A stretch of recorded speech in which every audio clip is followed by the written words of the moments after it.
Hey, V. Hey. How you doing? Not how you doing. I am great.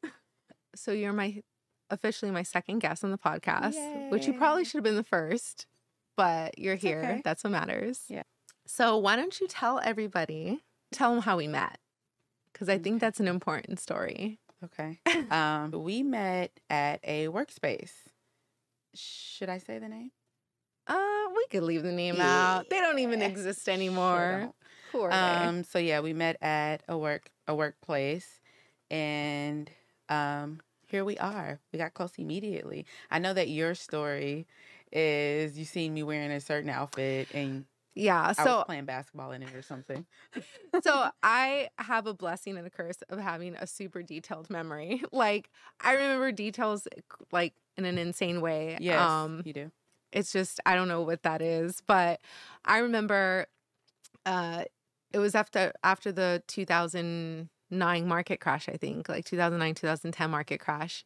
And I got hired from finance to work at a tech company to be a computer diagnostic technician. Yeah, we were fixing computers. We were fixing computers. I knew nothing about computers. Every time I tell someone that I did that, I'm like, yeah, I was a computer diagnostic specialist. Like, I just did a recorded podcast, like an episode yesterday talking about my journey. I forgot about that. You forgot we were working on computers? I forgot we were computer at some point in our life. Computer diagnostic technician. Yeah. And we went through like an extensive 4-week training or something like that. And I remember sitting in the back of the room, and this woman walks in, and I'm telling you, to me, you were like the Black Barbie that just walked in the room. That's funny. Like, you were like the epitome of perfection in my mind. Aww, like, you walked in, your hair was just so nice. Your makeup looked amazing. You were wearing this beautiful pencil skirt that like looked like quality. It was a gray pencil skirt. It was either gray or navy. And you were wearing this white long sleeve collared shirt that kind of had like this little ruffle thing going on here. The fact that you're like, no, I'm telling you, it's a curse and a blessing. I just remember too much. And so I remember you walking in and I was like, who is that? She was wearing these beautiful high heels. Like, it's just everything about your outfit seemed very intentional and specific. And I was like, I want to be her friend. Aww. I don't know who she is, but I want to be her friend. Also, I didn't know if she was going to be cool or not, but you were. Yeah. And so I think the beginning of our friendship is we broke for lunch on that first day. I remember seeing you. And I think I don't know who went up to who, but I remember being like, I want to go play basketball because I heard they have a court downstairs. And you're like, let's go. I'm like, you're down in your heels? You're like, girl. Yeah, let's do it. And so we went downstairs, both in like heels. And we shot basketball. We played basketball. You know what's funny is, remember years later, after becoming friends, I was in heels and was on a treadmill too. Yes, I guess I just didn't do much outside of the hills. That was for my birthday. We were going out. We were going out for my birthday, and we went over your house to get ready. And I don't know why we were waiting for the Uber downstairs, but it was cold, so we went into the gym that was right there. Look at me remembering. Okay. See, you got some memories. Yep. I do remember what I was wearing. What you were wearing. You were wearing a gold dress with some gold heels, and I was wearing a borrowed dress from you, which I often did. I know. I'll dress my friends up in a minute. Yes, but that's how we met, and it's been a beautiful friendship ever since. Yeah. And it's interesting the time of my life I met you in, because I was like in the worst place of my life at the time. I remember that. And you were someone that just kind of like came and just like embraced worst but best. Worst but best. Yeah, it was a really growing strength. But let us tell them about you. So we know you did. I know, but we're about to tell them more. Okay. So your name's Valencia Carillo, which I call you V. Yep. Where were you born and raised? Here, Los Angeles. I was born in Torrance, but I was raised in Los Angeles, California, in no particular place because we moved around a lot. Okay. Where did you move around to? Linwood, Gardena, South Central. That's pretty much it. Just all over LA. Yeah. And I did some time in like Las Vegas with my grandmother and Reno, Nevada. Those times were pretty. I was gonna say, I think I remember Reno in there. Yep. So, what did your upbringing look like? It was good. We traveled a lot. Every year we did like camping trips. We got in the mobile home every summer and drove down south. That was pretty consistent. We did a lot of fishing, um, a lot of holiday parties. We did a lot of things coming up, and it was funny. It's funny because I was just thinking about my upbringing. I don't have any baby pictures really. My Mm-hmm. mom didn't have a lot of that. Although back then, pictures aren't what they are so much right now. Yeah. But there are still people who have gotten like photo albums full of their past, but we spent more time living than we did taking pictures. So I try not to be mad at her for not having anything of me when I was little because I did a lot of living. I just, it's all here. Yeah, that's all in your memories. Yep. So what are you doing today? What is life for Valencia look like right now? Because you're doing a lot.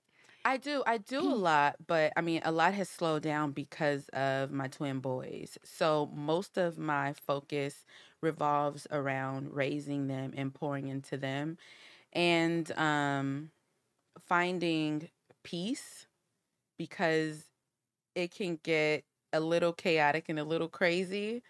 Good stuff, but it still can shake the peace of it all. Yeah. You know what I mean? So life for me today is pouring into my baby boys. Aw. Now that they're turning 1, which is this Saturday, I did decide that I would pause all of the things that I've been doing, like so many things. I wanted to make sure that I took them, what things have you been doing? like traveling a lot, Mm. holidays.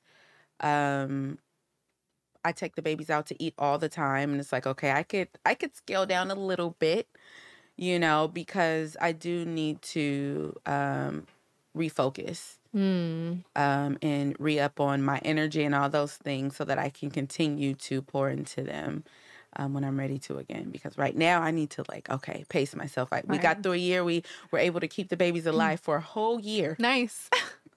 Now that we're on the baby topic Mhm. and the little cutie pies are turning 1. Yes, they are. Let's talk about their first year. Like, I don't know about you guys, but my first year was not like this. Like, what's going on with the Jordan twins? We live a very abundant life. Yeah. They've already been to Disneyland. They're going to the safari this Saturday as one of the things that they're doing for their birthday. I mean, we've been to several 5-star restaurants, regular restaurants. Now we have a Tuesday night movie date with them every single Tuesday. They've been to several movies. We've been out of town several times. They've been to Jamaica. No. Wait. We didn't take them. We took them okay. down south. They stayed with his mom, and then we went to Jamaica and we came back and got them. So they've been down south several times. We've been to campsites with them. They do everything. And I heard they're already working. They are. The babies were born with ambition. You know what? Podcast Maybe. name, Power of Ambition. Passing it on through. That's what we do as women, We're able to pass through. So yeah, they're going to be on Netflix show Family Reunion Season 3, S.T. Amori's son. When does that come out? So everyone can That's look going to at be sometime this fall. Okay, so sometime look this out for fall. it in the fall. Yes. Jordan twins are going to be on Family Reunion on Netflix. Yes, they are. Season 3, they're going to be Tia Mori's son, and they're obviously going to swap them.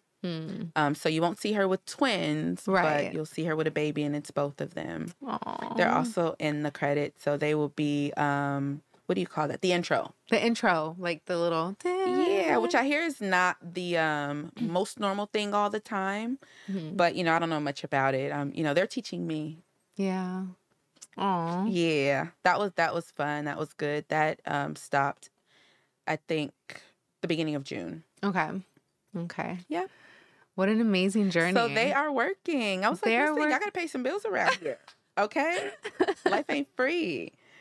So that's it's really incredible that they're barely turning a year old and kind of like the life that you've already kind of been building for them and for yourself. It's funny because I was talking to their dad about it this morning or last night, and I was just like I was like we're raising them. They're not going to be easily impressed. and then they're not going to be easily moved. I just think that they're going to be, they're definitely going to be just as ambitious as I am. And their dad was like, I don't know if that's good or bad. Like, I was like, am I creating monsters? Are we doing this? Like, and I'm like, no, You're but we'll give creating them a future good, leaders for is what sure, you're doing. for sure. Yes. And I just think that it's important that we remind them to be humble, and create that balance of, you deserve the best. No one can run over you. No one can easily persuade you because you've been there, done that, seen that. Yeah. But also be appreciative of the small things. I'm into the earth. I love earthly things. So I will make sure we instill in them to appreciate things that aren't, the 5-star restaurants all the time, Yeah. or all the traveling to super modern places. Like, they'll know poverty, as far as us showing that to them, to know that so that they can know it exists. They'll know butterflies, you know what I mean, and flowers, and the very simple things in life that are beautiful too. Yeah. So let's talk about that. Let's talk about your constant pursuit to elevate your life. Constant. Is it constant? It's constant, but you've done it so well and so effectively. I know a lot of people. There's a reason you're my best friend. Nah. So glad to be chosen. But well, I was chosen too. Yeah, you definitely were. But I think that one thing that we both have in common is that we're both consistently trying to grow. Oh gosh.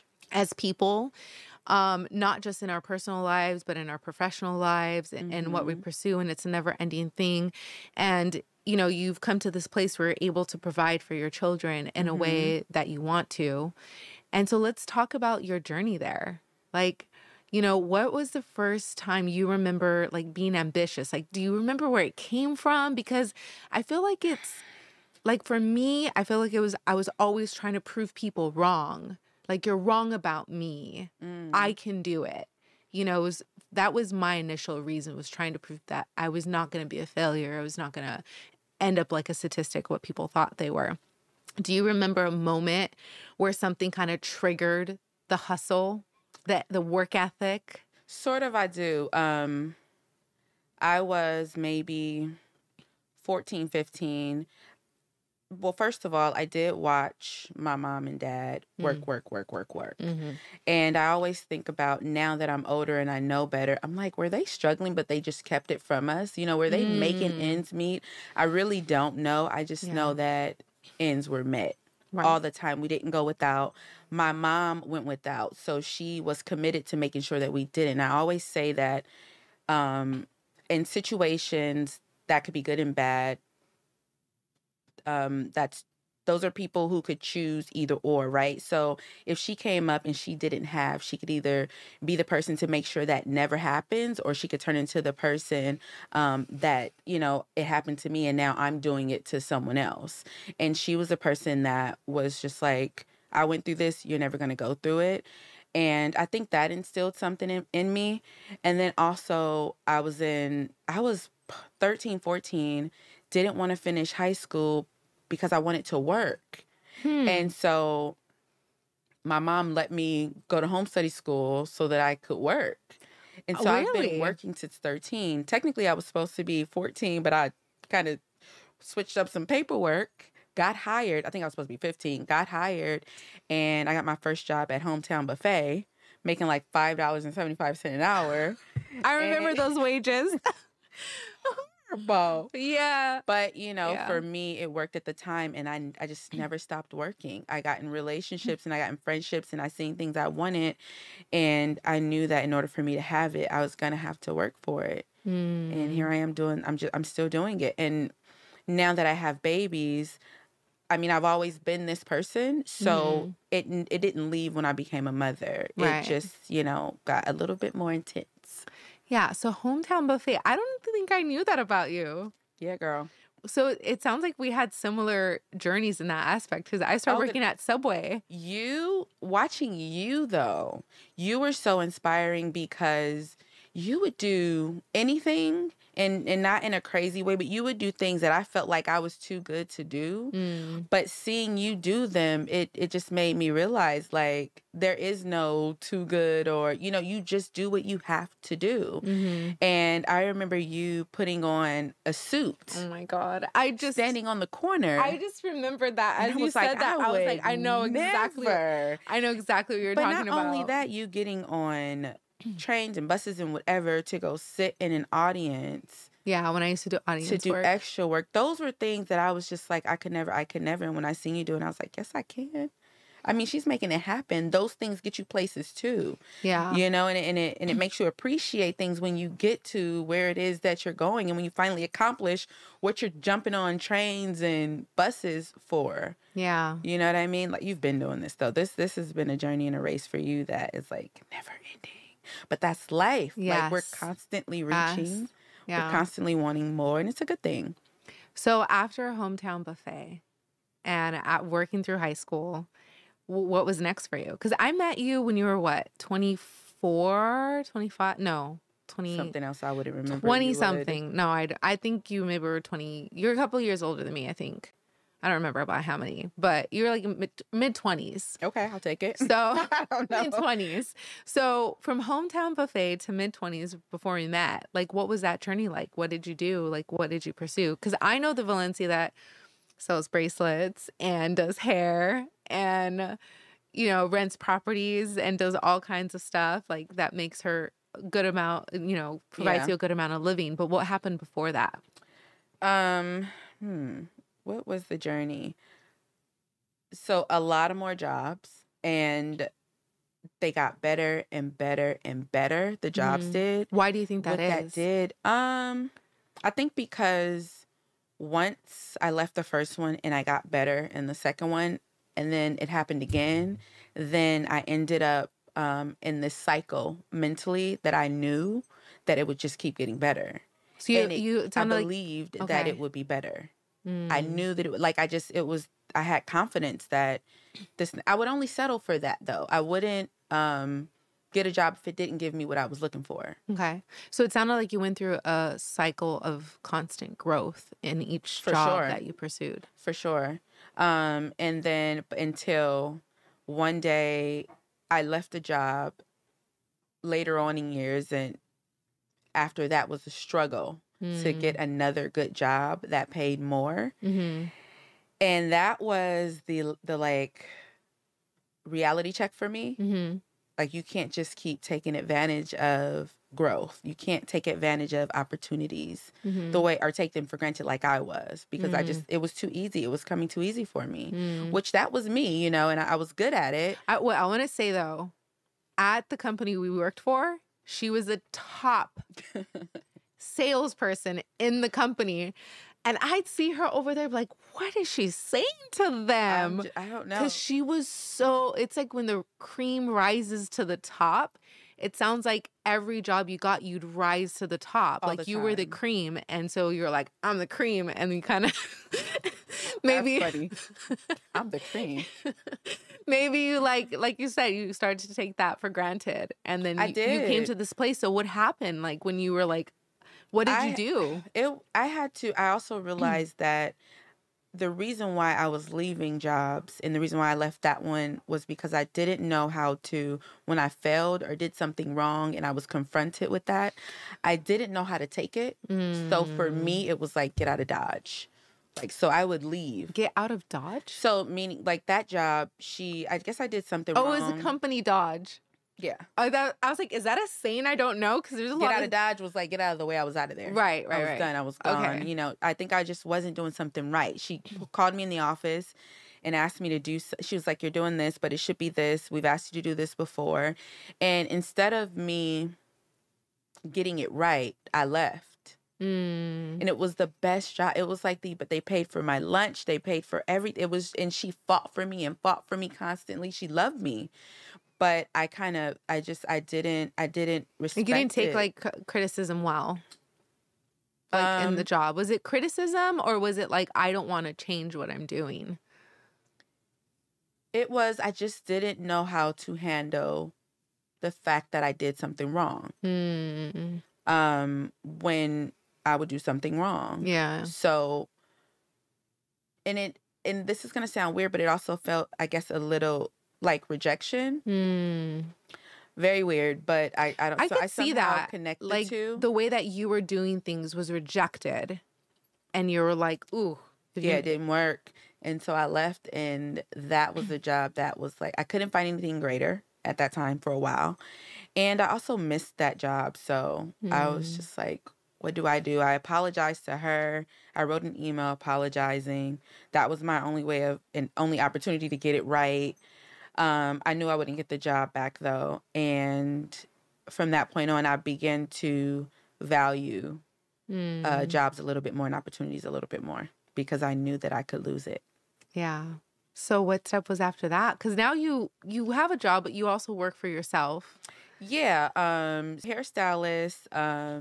At one point, I was making like shea butters and candles and crystals and things like that. Also working for a property management company. I mean, that's where I am now. Yeah. That's where I am now. Yeah, I don't remember what we were just saying. After you left Dodge and you came to that cross point, like how did you maneuver different?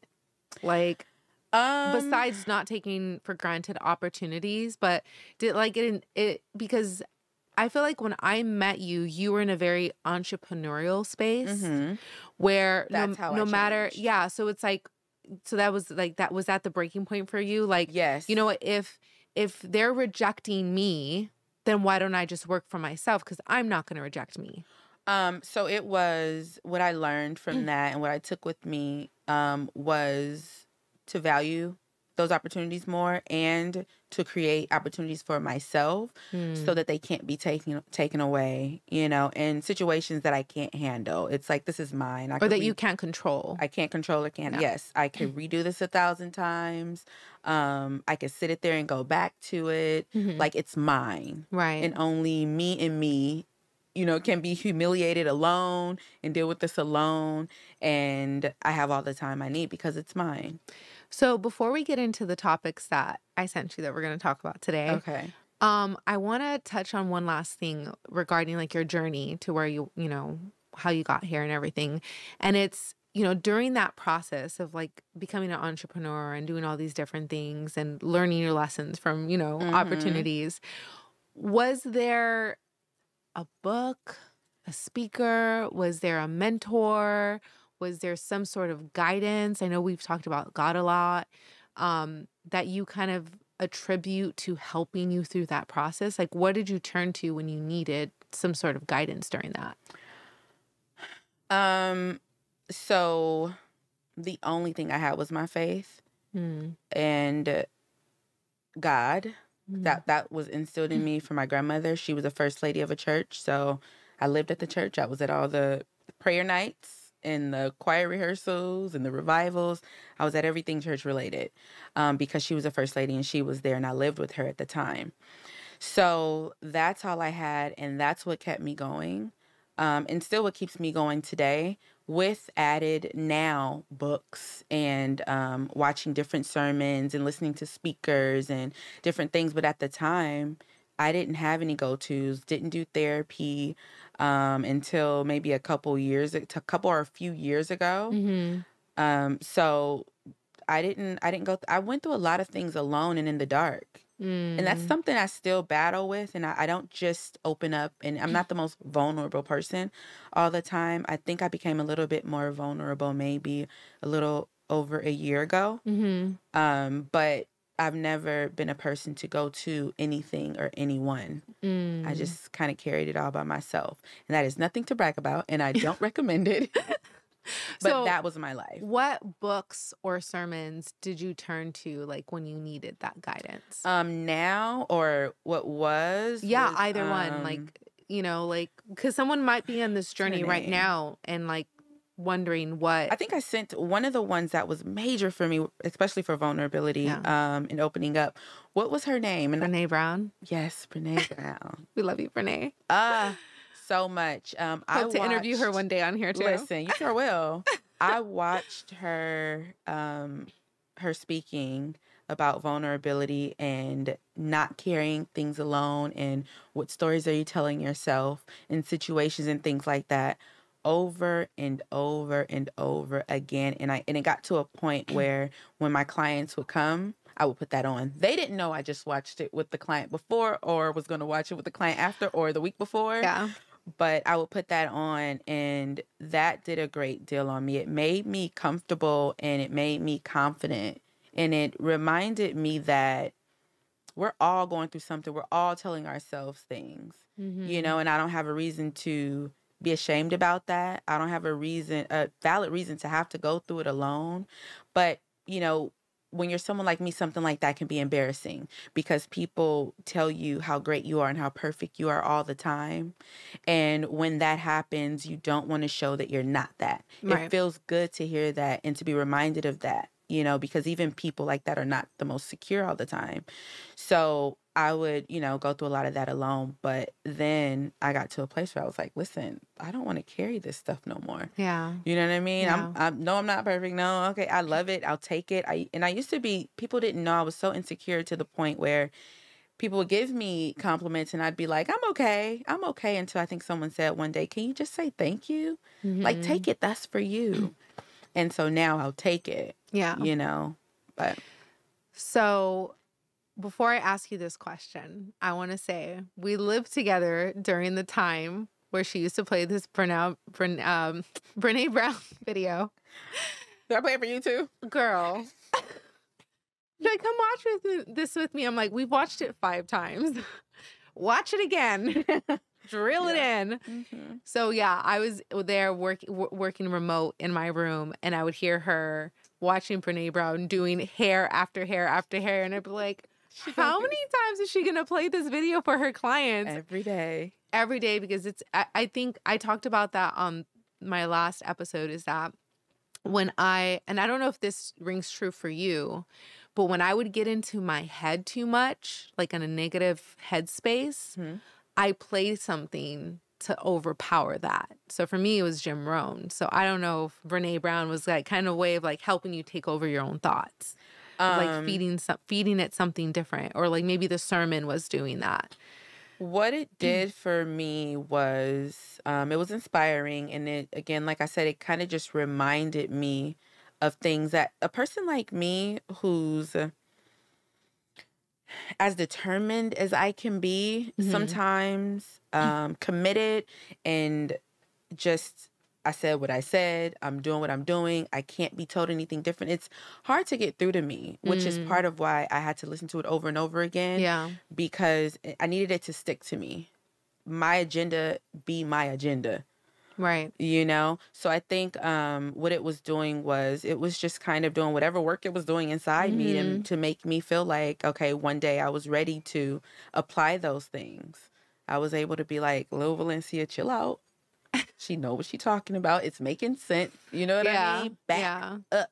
Yeah. Because I will get in my own way. A lot of us get in our own way, and we won't allow things in. All these blocks, you know? So speaking of blocks, confidence. You said right now it helped you, remind you, you know, when you were given a compliment. Like, did you struggle with confidence growing up? Because being so beautiful, you know, like beautiful people sometimes struggle with confidence the most, I think. Because it's such an outward appearance thing, and it's not always a reflection of how you feel inside. Right. Like, how did you struggle with confidence, and how did you get through that? So it depended on what what the confidence was for, right? So when it came to work, I was extremely confident. That's why I had that run that I did. I was just like, it's just something that was there, and until I got knocked off my horse that one time. You know, but even after that, you know, when I got back on the roll, I was good because I was so used to it being that way. So it wasn't too far gone. So I've always been very confident. That was never a problem. It was more so, and I hope I don't go off subject too much, but I think it can be kind of related. I had really low self-esteem. That has to do with confidence. Yeah, I had really low self-esteem. What did that look like for you? I was in a relationship, right? My very first relationship. I was with a guy who everyone found attractive. Like, he was the guy. He was a football player. He was the guy for, and he was in a crew of guys that people liked. Yeah. And they had a lot of friends. And I was a tomboy at the time. Like, I wore windbreakers and Chucks only, but they're friends, and you know, the girls that they were around, they were like dressed up all the time and all these things. And I think he took me around them a couple times, and then he completely stopped. And we just kept hanging out at home. And I was just like, he never takes me anywhere anymore. And he told my sister that when he took me out before, they all talked about me. They were just like, why are you with her? And my sister told me. No. And when she told me, it was that day when I was like, dang, I didn't know I was ugly. Literally was like, I didn't know I was ugly. Before him, before the relationship, before any of that, looks just, I didn't think of looks. I didn't know looks was a thing. He was my first boyfriend. I'd never been around 13 or 14. I didn't know looks were a thing. Yeah. And then I was like, dang, why am I ugly? And then I didn't like my hair anymore. I didn't like the way I was dressing. And then he would help me. He'd be like, do you want to buy a dress? Do you want to? He was really nice. And, you know, he believed in me, and he saw things in me I stopped seeing in myself after realizing I was ugly. Okay. And even which you're not. Well, I mean, at the time you interpreted that when they said, why are you with her? You thought they meant I wasn't good enough. That you weren't good enough. And then we would hang out, and if we did run into them, and they started saying things like that I didn't hear before. They were saying these things before, but it didn't connect. Okay. But they would say like, again, wow, oh my gosh, I didn't know what those things meant before. Were they older than you? Yeah, they were a few years older than me. He was older than you. After, yeah, he was a few years older than me. After finding out that I was ugly. And I say that, I say that because I'm like, every time you say it, I want to be like, don't talk about Valencia like that. That's how I felt, right? Yeah. Bringing out fighting words. But when I found that out, then I realized, oh, they're talking about me. So I went into a show. I didn't want to be around people. It happened for so long, years. What happened for so long? Just feeling ugly and not liking myself, and always trying to be good enough. How long did it last?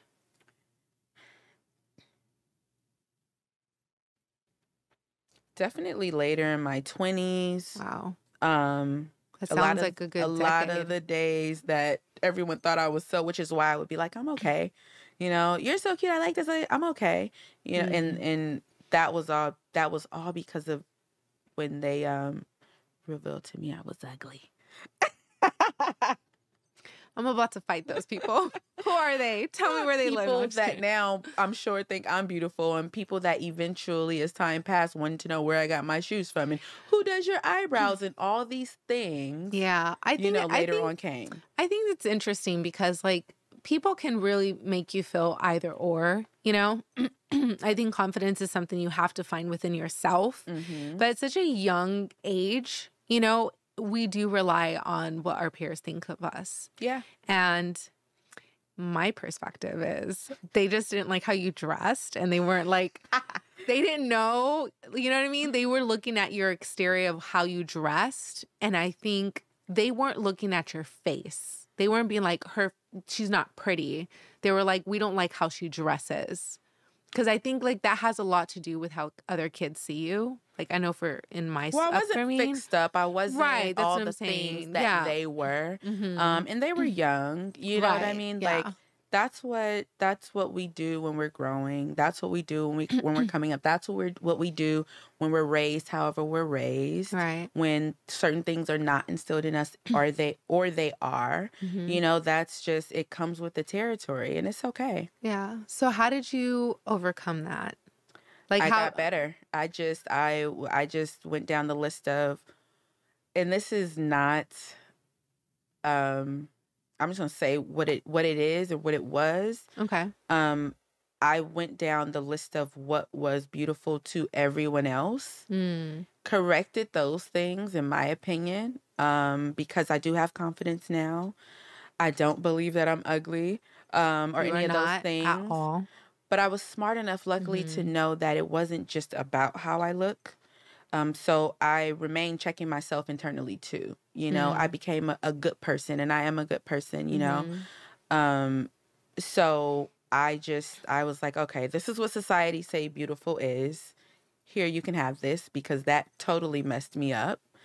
And then I gained the internal confidence back. And now it's like I have my own identity. So even though that's what I gave society, I took that and still made it my own. And I was just like, I can't continue to please everyone else, because I can't please everyone else. You know what's really interesting about that? If you tie it back to how we met and how impressed I was with your whole package, right? Do you think them saying those things about you kind of like in a way made you like who you are today? It's like you don't go anywhere not put together. Like, I don't think I've never seen you even go to the store not put together. So you'd have to live with me to see me not put together. Which I have, and she still looks put together at home. I have to say, you do. But of course, those things contributed to, you know, how I reacted and what I felt like I had to do to become good enough. I went through a wave of things and a wave of emotions, and and then I didn't like my skin as a result. I felt like being dark skinned was a problem, and that's why they didn't like me, which is interesting because those two girls, they were twins, they were actually dark skinned. But now that I look back, they covered up in so much makeup. So, you know, they didn't feel beautiful either. You know what I mean? But again, we were all young. For sure. We were all young, you know, we were all figuring it out, and all they did was created a beast in me. So it's fine. It's fine now. You know what I mean? Like, it's all good, but it did make me feel like I had to get it together. You know, that's really interesting because we're talking about them in a sense of like, you know, they were young, you know, maybe they were projecting. And I think sometimes the trauma we hold on to, like that sounds like a traumatic event. It was. The trauma that we hold on to that other people have helped cause. It's like I bumped into someone a few days ago that was a part of this traumatic interaction. I'll tell you about it later. I'll tell you the details later. But this person is completely different. Like, they are not that person that they were when that thing happened. So it's so interesting that, like, something that happened 10 or 15 or 20 years ago or whatnot, like, that was caused by a person, that person's not even that person anymore.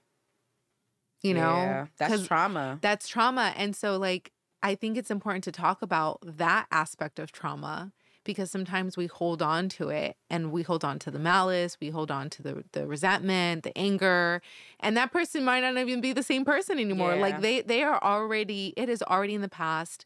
They are not even that person anymore, but we hold on to that event. Yeah. You know, like, how do you get through those traumatic events? Like, how do you push through overcoming trauma in different ways? I think that, for one, we have to recognize what trauma is, because we what is trauma to you? So I used to identify it like in a way that I think a lot of people did, and it was physical injury. It was blood. It was just traumatic. Okay. You know, I didn't realize things like what I went through was trauma, because there's like 3 different types of traumas. I believe it's acute, it's complex, and it's one other trauma where it's the acute one. Acute trauma is something happening once, you know, and it leaving an emotional shock. Yeah. And then I believe the complex trauma is when it's a variety of different trauma things that you've been through. And then the other one, and I'm sad that I don't know what that other one is, but I know that one was just like a repeated thing, and it's like abuse, or, you know, sexual abuse, whatever. Negligence. Yeah. So for me, I think we need to recognize that what we go through, it leaves these emotional shocks, and it leaves us feeling fear, and it creates triggers later on, you know, and we don't think that those things are traumatic, and they are, because it changes our way of thinking, it changes our way of moving, it changes a lot of our direction in life, you know. So recognizing that you have been through trauma, I think, is important. Know that you are traumatized. And, you know, a lot of things you go through can be as a result of that, of being traumatized, your decisions and stuff like that. Once recognizing that, also understand that you were involved in it, but it wasn't because of you. So while you were used in that by someone else who was also traumatized in their ways and never addressed it and never fixed, or however you want to put that, you were just caught in that line of fire. And although you were involved, it wasn't because of you. So knowing that, because we spend a lot of time looking for the problem in us when it was the person. It was external. It was you know an what I mean? external problem. I did. I went and fixed what I call fixed me and did all these things when I've always been beautiful. And with time and in a healthier way, I would have transformed in my own way. I didn't have to go through buying black and white cream because I felt like I was too dark skinned. That made me ugly. So I was trying to bleach myself. I didn't have to go through not being a part of certain relationships or passing up certain friendships because I didn't feel good enough. You know what I mean? There was a lot of things that could have been avoided, but I didn't know that it wasn't me and it was, you know, the person. So what about, there is a phrase I read in a book called Psycho-Cybernetics by Maxwell Malts, who was a plastic surgeon. And he did a lot of plastic surgery on people. And he said it was interesting when people came in and wanted something done because they thought it would fix something. He goes, and then some people, it would fix it. They would leave more confident and amazing. He goes, and other people, it wouldn't fix it. Yeah. They'd come back and come back and come back. And he goes, and I noticed that whatever they were dealing with, it was not what was happening to them, but it was their reaction to it. Right. What causes trauma is the thing that you're in that happened to you. And I think that your reaction can make a difference in the healing process. And it could also make a difference in the person that caused it. Yeah. So recognizing that you've been through trauma is, and knowing what trauma is first things first. And then understanding that it happened to you. It wasn't you. You were just involved, but it wasn't because of you. And then once you understand that, I think you spend a little bit more time healing from it than looking for the problem in yourself, that you'll end up finding that it's not in you. Like the doctor giving people surgery and they're still like, There's it's still not something working. going there. Yeah. So we don't have a lot of time left. Okay. And I want to touch on one more topic before we let everyone go. Sure. Because I feel like people should go follow Valencia on Instagram because of the way she lives her life. She lives it so fearlessly. I do. And it's not saying that fear isn't present, but before we wrap, I want you to talk about that. Like the traveling. Oh my God, the beautiful pictures, the traveling, the constantly just kind of living life on your own terms based on your own definition of success, and what has kind of led you to live your life that way. I don't know. Also, how many countries have you been to? I don't know when or how I was just like, I'm going to do this, and I just do it. There's nothing that I see to be impossible. I think like if I'm scrolling online and I see a beautiful waterfall or anything that I like, I simply find out where that is. I open another tab. I go to the airline and see how much it costs, and then I book. A lot of people love it, save it, scroll, and they don't see themselves there for some odd reason. They don't take the action. They don't take the action, but I don't think that they see that it's possible for themselves. And I honestly believe that anything is possible. And because I believe that, I'm not afraid to go for it. There's just no fear present for me. I'm just not scared of doing. Yeah. So I do everything. I don't care whether it's eating a certain place, traveling a certain place, experiences within and outside of relationships and friendships and work. There's nothing I don't go for. What do you think is a mindset people should follow to live their life more fearlessly? It's not going to kill you. You're going to constantly move throughout this life trying things, and that's okay. I don't believe that the final destination is the most important part. I believe in the journey itself. I think in between. for sure. I think it grows you. It teaches you things. It shows you things. Also keep in mind, because a lot of the times we hide ourselves and we're scared to do things because of what other people think and, you know, whatever the outcome of that may be. Yeah. Understand that the next person is going through the same thing. No one is in the position to judge you or make you feel less than in any type of way. Because they've been through it or is going through something or have been through something. Like, Right. no one's in the position. You are in your own world and you get to create that. Yeah. And I want to say that that's something I've learned from you. Just kind of like seeing a bigger vision for yourself. You know, I've had a lot of mentors and a lot of people I listen to, but that's definitely one thing I've learned from you. Especially when you were like, let's go to Italy for my birthday. And I'm like, what? We can go to Italy? You're like, Sure yes, can. girl. The ticket was like Several times. $300-$400 round trip. And I was like, what? How can I go to Italy for this much? And it's just like finding the deals, finding the way, looking for the prices, just kind of just doing your... Just do it. And if you can't do that, do something else until you can do that. Yeah. But don't not do because you think you can't do. Yeah. What's the worst that can happen? Yeah. Besides you waste time or find out or look back later. My mom said something to me. She's like, I look at you doing things now and I just really wish I could have done that. And I didn't do it. And she said that, and that probably was the worst thing, but the best thing she could have said, because now I make sure I pack my life with things that I want to do. Yeah. I think there's a lot to learn from our parents with things like that, because my dad said something similar.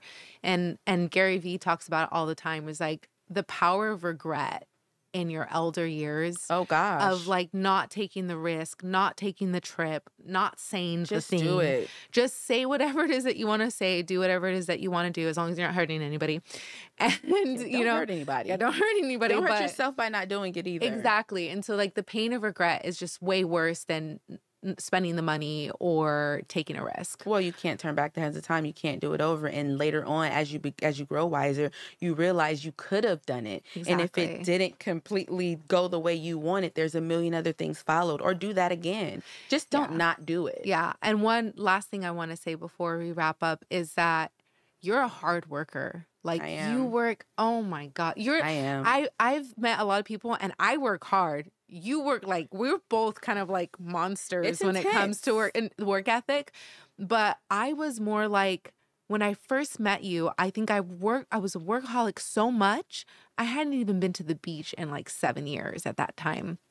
And you invited me to the beach to ride bikes. And I was like, whoa, there's a world out here. You can do it all. And that's the one thing I've learned from you is balance. Like, yes, go work your butt off. You know, like I think I worked 12 hours yesterday, but then I went to the movies and went to a karaoke bar too. Yeah. You can do it all. I don't know how I felt that people felt that limit in. themselves all the time. But I think that's important. Yeah, work hard, but also enjoy the in-between on that journey. And one last thing I will say is God is the foundation of everything in my life. Amen. And having faith in knowing that what's for me can't be tampered with, or, you know, if I don't get to keep whatever it is, like there's something else that got me a very, very, very long way. Like having something to believe in and know that you'll be carried. And I think that's important no matter what your religion is that we live in an abundance world, a world of abundance. There is no limit. There's no reason to fight over things. We live in an abundance world. Like what you said, what's for you is for you. Mm-hmm. And with that, this is an amazing conversation. It was. So I started this podcast, The Power of Ambition. I'm so proud of you for this. I'm so glad you're doing this. I'm sorry when we were talking about it, I couldn't give more in that moment because of whatever it was that I was going through, but I'm glad that whatever you decided, it was this. Yes. I just think that there's a lot of amazing people out there doing amazing things and in the world. But I think that I know a lot of amazing people too, and I think we can bring them value with our experiences. Sure. So that's what this podcast is about. It's about bringing value to you by sharing our experiences in life, what the journey looks like. Mm-hmm. And Valencia Carillo, where can they find you on Instagram? Where can they find you and the boys on Instagram? The Jordan twins. Me at the Twins Mama. And now, obviously, all that life I was living before, I'm definitely living with them. And I still squeeze myself in. You'll see that. So the Twins Mama for me. And then my boys, Legends and Legacies. That's that their Instagram? Legends and Legacies. Their name is Legend and Legacy. Yes. Legacy and Legacy. Names. Oh my God. I know. Yeah, Legend and Legacy. I mean, come on. That's their name. So their Instagram is Legends and Legacy, and we'll be like posting when their show and all that stuff air. Yeah, and this is not the first time Valencia will be on the podcast. She's going to be a recurring guest because she's my best friend, so she's obligated. Get ready. I'll be a little bit more. Yes. I'm not used to, but I'll be you know, did whatever. Great. Thank and look you. at her skin glowing. Do you see that? I love my skin. It's so beautiful. I love it. It's the first thing people see when they show them your Instagram. They're like, damn, look at her skin. I'm like, I know, right? I worked on it. Well, I love you. I love you too. And we'll see you in the next episode. Bye. Peace.